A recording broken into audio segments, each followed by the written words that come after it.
So I've been asked a couple more specific questions about supercharger stuff and how I did it and what exactly I used, throttle cable, all that stuff.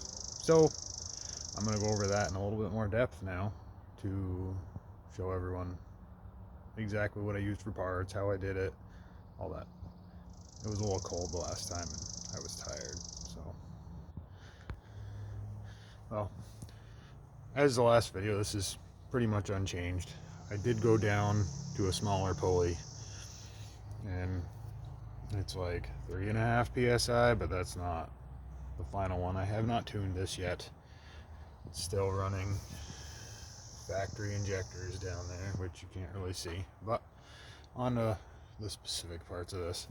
So this belt is for, I think it's for a 2011 to 2015 Chevy Express van with a Duramax. It's like 115 3/4 inches.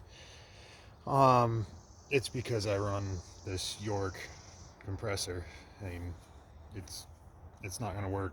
This belt won't work for you if you have a stock AC compressor or no AC compressor at all. To get good belt wrap, I used, this is a homemade bracket. It just keys off of the two, these are the two AC compressor bolts here. Well, bolt locations. It just goes off that, and it uses a early 4-inch tensioner pulley, or not tensioner pulley, idler pulley.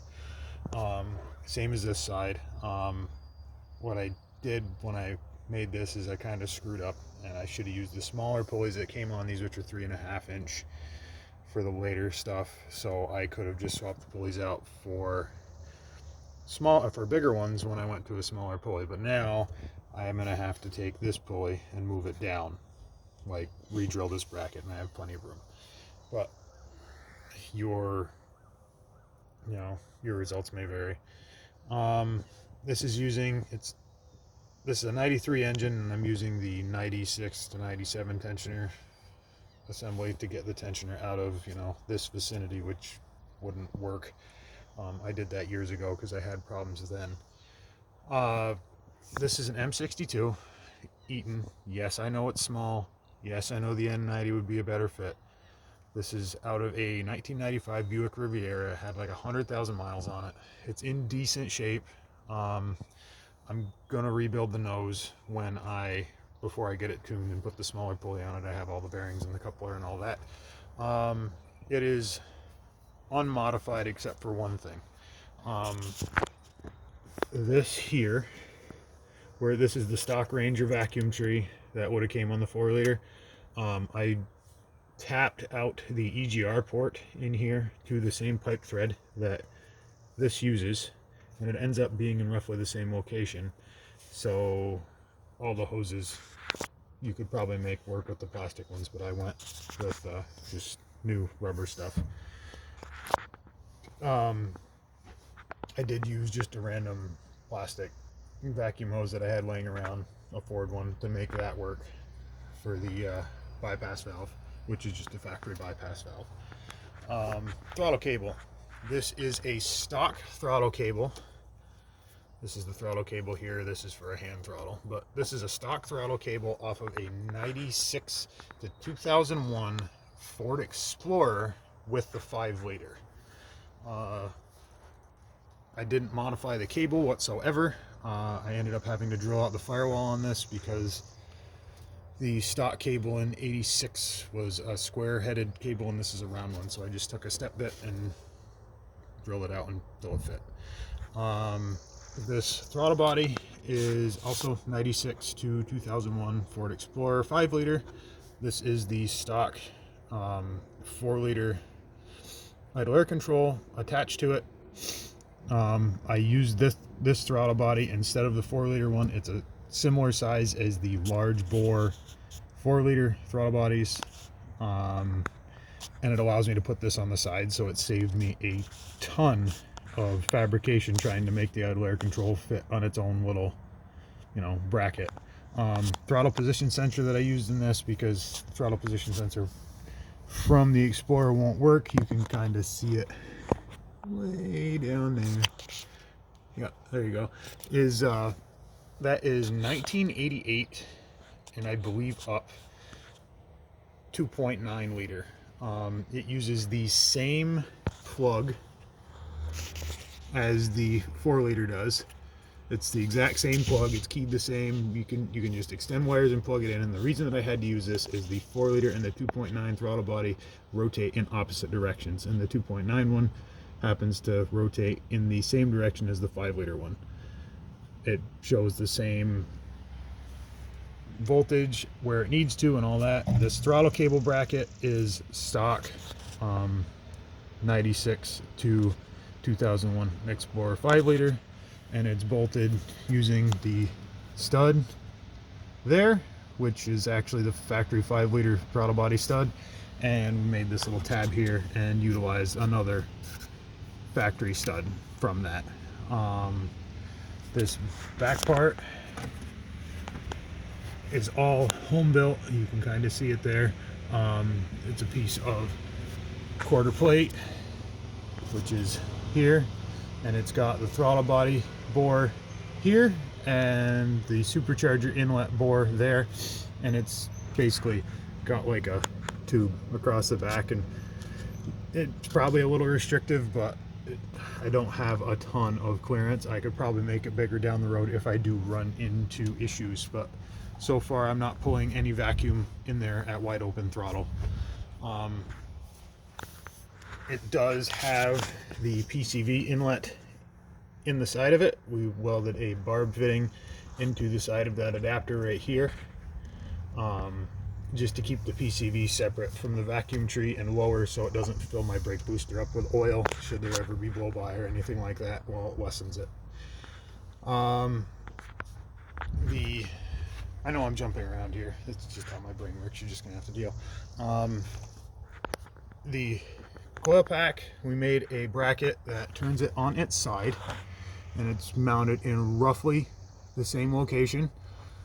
You will probably need to buy 2 sets of plug wires, because this one that says number 3 is actually off of a 5 liter Explorer also.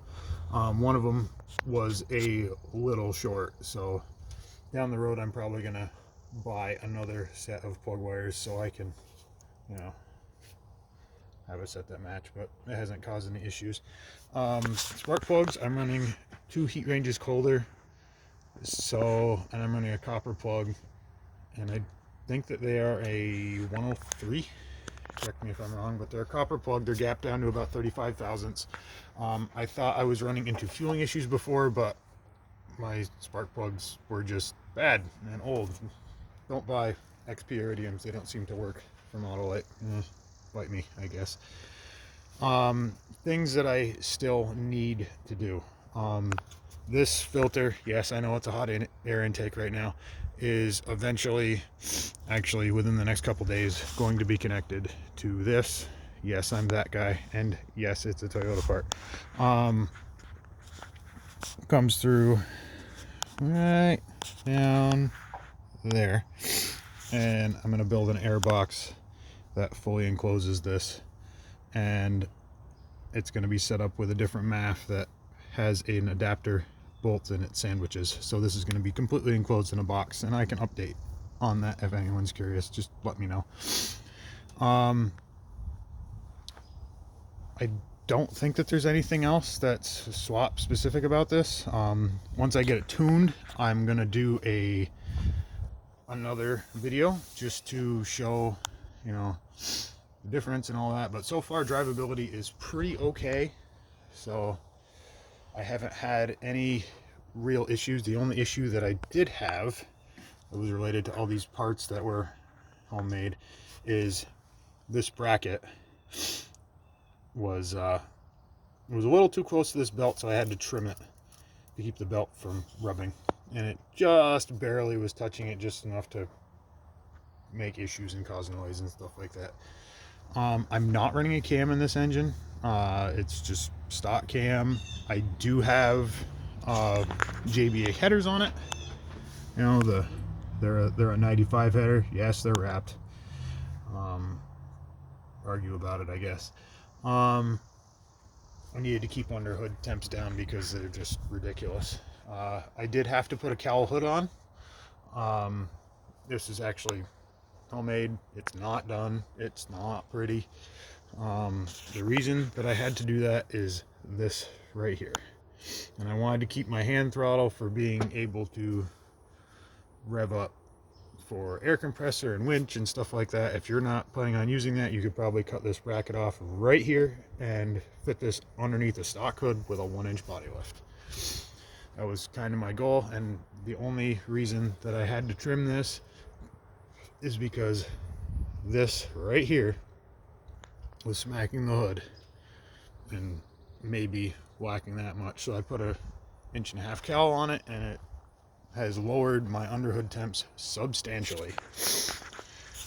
I've also taken and just extended with weather packs the throttle position sensor and the idle air control. And the reason that I did that as such is so if I ever decide to take this off, I don't need to hack the wires again. I can just unplug this and make a smaller harness to plug everything back. Right about here is where I went.